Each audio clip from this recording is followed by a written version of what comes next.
চীনের কুইচৌ প্রদেশের তো ইউয়ান শহর, উচ্চতা ১২০০ মিটার, চাষের জন্য একদম আদর্শ।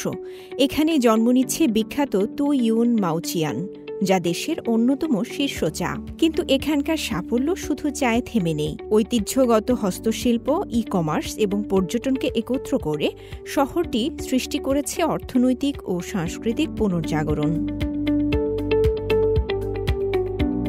তো ইউয়ান শহরে বসবাস করে ৩৩টি জাতিগোষ্ঠী, আর এই শহরটি তাদের অদৃশ্য সাংস্কৃতিক ঐতিহ্যকে রূপ দিয়েছে অর্থনৈতিক সম্ভাবনায়। এখানে নতুন উদ্যোক্তারা মিলে গড়ে তুলছেন সমবায়। তরুণ তরুণীরা ফিরছে শহরে, নিজ পণ্য নিয়ে অনলাইনে যাচ্ছে বিশ্ববাজারে। তো ইউয়ান ঐতিহ্য শুধু প্রদর্শনের জন্য নয়, তা জীবিকা তৈরি করছে। শত বছরের পুরানো কারুশিল্প এখন পৌঁছে যাচ্ছে অনলাইন শপ থেকে আন্তর্জাতিক প্রদর্শনীতে। ঐতিহ্যের সঙ্গে প্রযুক্তির সংমিশ্রণে এই হস্তশিল্পের প্রসার বেড়ে চলেছে দিনকে দিন। এমনটাই বলছিলেন এই অদৃশ্য সাংস্কৃতিক ঐতিহ্য ধরে রাখা ওয়ে সিয়াং লং, যিনি পুই জাতিগোষ্ঠীর একজন নীল রং প্রস্তুতকারী ও তাঁতশিল্পী। আমি এই হস্তশিল্পের চতুর্থ প্রজন্ম।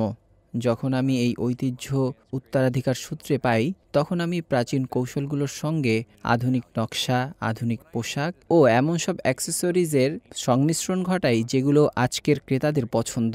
এখন আমার অনলাইন স্টোর ও ফিজিক্যাল শপের মাধ্যমে আমি আমাদের এই ঐতিহ্য বিশ্বের কাছে তুলে ধরছি। ৬০০-র বেশি স্থানীয় কারিগর আমার সঙ্গে কাজ করছেন। আমাদের ঐতিহ্য এখন শুধু টিকেই থাকছে না, বাড়ছেও।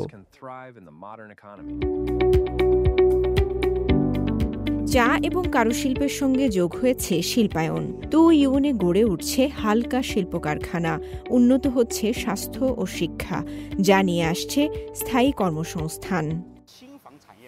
তো ইউনের রয়েছে একটি শক্তিশালী হালকা টেক্সটাইল শিল্প। এখন আমরা দেশের পূর্বাঞ্চল থেকে আরও ব্যবসা প্রতিষ্ঠানকে এখানে আনছি, যেখানকার শিল্পখাত অনেক বেশি ঘনীভূত। আমাদের লক্ষ্য হচ্ছে স্থানীয়দের জন্য আরও বেশি কর্মসংস্থানের সুযোগ তৈরি করা। তো ইউনের এই পরিবর্তনে সবচেয়ে বেশি ভূমিকা রেখেছে এই শহরের তরুণরা। তারা আবার ফিরে আসছে তাদের পুরানো শহরে নিজেদের ব্যবসা শুরু করতে। কেউ কেউ পর্যটন ও চলচ্চিত্র নির্মাণে যুক্ত হচ্ছেন, কেউ কেউ ঐতিহাসিক এলাকায় ফটোগ্রাফি স্টুডিও খুলছেন, আবার অনেকেই ফিরে আসছেন চা সংস্কৃতি প্রচারের উদ্দেশ্যে। আগে ভাবতাম শুধু বড় শহরেই সুযোগ আছে, এখন বুঝি নিজের শহরেই সাফল্যের মঞ্চ আছে।